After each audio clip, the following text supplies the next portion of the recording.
Bonsoir Antoine Glaser. Bonsoir. Vous êtes l'un des meilleurs connaisseurs de l'Afrique parmi les journalistes. On part avec vous au Mali aujourd'hui, un pays sous le choc après une tuerie d'une violence inouïe. C'est l'attaque la plus meurtrière depuis le début du conflit malien il y a 6 ans. Plus de 160 personnes sont mortes, des hommes, des femmes mais aussi des enfants massacrés en raison de leur appartenance ethnique. Antoine Glaser, on va tenter de comprendre les origines de ce conflit. D'abord, sur les victimes, qui sont-elles? Ce sont des Peuls, c'est ça? Alors, c'est une population Peul.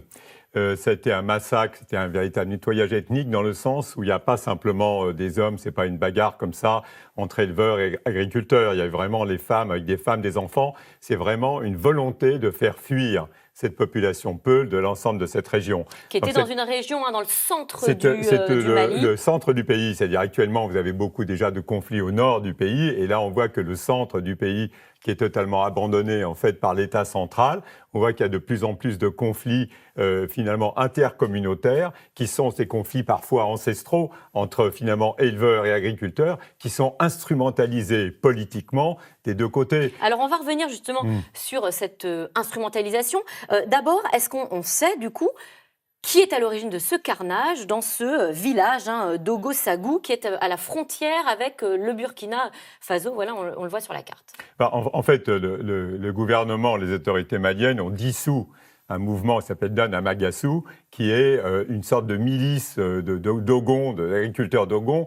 Eux ne reconnaissent pas. Les Dogons qui sont une autre ethnie. Alors, les Dogons, comme les Bambara, ce sont plutôt les agriculteurs. Il y a toujours eu des conflits parce qu'évidemment, les éleveurs, avec les troupeaux, ils saccagent tous les champs, etc., des agriculteurs. Il y a toujours eu ces problèmes fonciers dans ce pays. Sauf que là, vous dites, Oui, ça va plus loin, on est ailleurs. Parce que ces conflits existent depuis des siècles et on n'a pas forcément atteint ce niveau de violence inouïe. Non, ça veut dire les gens maintenant se font justice eux-mêmes. Ça veut dire autant. Ils se font justice parce que d'un côté, vous avez quand même les éleveurs, les Peuls, qui ont été largement abandonnés, qui se considèrent abandonnés par le gouvernement central, qui considèrent qu'ils n'ont pas de problème, qu'ils n'ont rien au niveau santé, éducation et autres. Vous avez les Dogons avec les autorités qui les utilisent. En fait, c'était souvent des chasseurs, les mecs, ils avaient des fétiches, c'était vraiment avec des vieilles pétoires. Et brusquement, vous retrouvez ces Dogons avec des kalachnikovs qui sont très armés. C'est devenu des groupes armés, plus ou moins instrumentalisés par le pouvoir, parce que ces gens-là ont de l'information, ils ont du renseignement. Et comme l'armée malienne en ce moment est plus ou moins en train d'être formée par des troupes européennes, françaises et autres. Et en fait, c'est une absence d'État dans cette région qui fait que tout le monde découvre.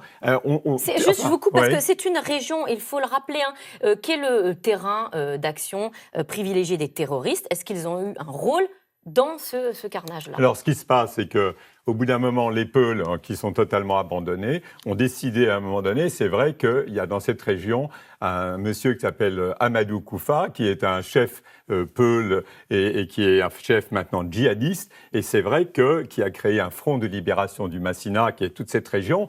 Et lui, il a dit, ben voilà. Il a recruté parmi les Peuls. Il a recruté parmi les jeunes. Alors, les Dogons disent, voyez, en fait, ce sont des djihadistes. Voilà, c'est un prétexte. Mais enfin, il n'y a pas les 160, les femmes et les enfants, ce ne sont pas des djihadistes. Mais il y a une sorte d'instrumentalisation. Et comme le pouvoir central n'arrive pas, même avec les Français de l'opération Barkhane, à lutter contre les djihadistes, finalement, ils ont instrumentalisé et ils ont un peu laissé faire. Alors, on ne sait pas si c'est ce groupe-là qui vient d'être dissous, mais ils laissent faire, c'est-à-dire ils utilisent ces supplétifs, ces groupes armés pour faire le sale boulot. Alors, c'est justement ce que certains villageois disent. Ils accusent carrément le gouvernement de complicité avec ces assaillants Dogons.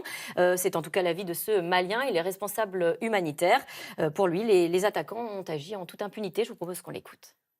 Ils ont des grenades, ils ont des gilets pare-balles, ils ont des lance-roquettes, ils ont des armes de guerre, ils circulent librement, ils partent tuer des villageois civils. On alerte, on informe le Premier ministre, on informe le ministre de la Sécurité, de la Défense, on informe au gouverneur de la région de Mopti, mais ils ne font absolument rien. Ils attendent après pour venir compter le nombre de morts. Est-ce qu'il y a un lien entre l'armée et ceux qui ont commis ce massacre? C'est très difficile, mais en tout cas, c'est vrai qu'on sait qu'une partie des militaires utilisent quand même ces groupes de chasseurs et autres pour avoir au moins du renseignement. Je veux dire, c'est pas normal qu'il soit que ces groupes armés d'année en année soient aussi costaud et aussi qu'il y a une sorte d'impunité. Et puis ce qui est très grave, il faut dire aussi que les Peuls, vous avez des Peuls depuis la Guinée. Je veux dire, en ce moment, vous avez les mêmes types de problèmes au Burkina Faso voisin, qui est actuellement le maillon faible dans toute la zone sahélo-saharienne. Et donc, je veux dire, c'est très dangereux, parce que évidemment, si vous avez ces conflits qui sont d'abord des conflits communautaires qui se transforment en conflits en fait ethniques, avec des conflits ethniques, avec une instrumentalisation, une manipulation, c'est très, très, très dangereux pour l'ensemble de cette région. Il y a des risques que ça dégénère. Mais il y a le risque, c'est déjà, vous avez le nord du Mali qui est déjà, qu'il devait y avoir des accords avec les Algériens, qu'il devait décentralisation, tout ça, ça n'avance absolument pas.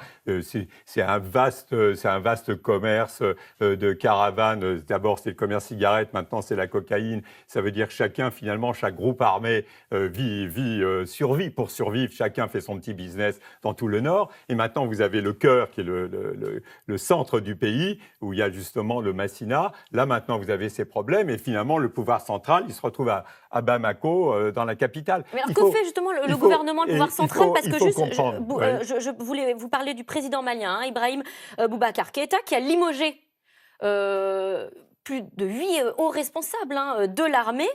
Est-ce que ça va suffire pour rétablir l'ordre? Non, parce qu'une fois que le problème, c'est comment il faut que l'État reprenne pied dans cette région.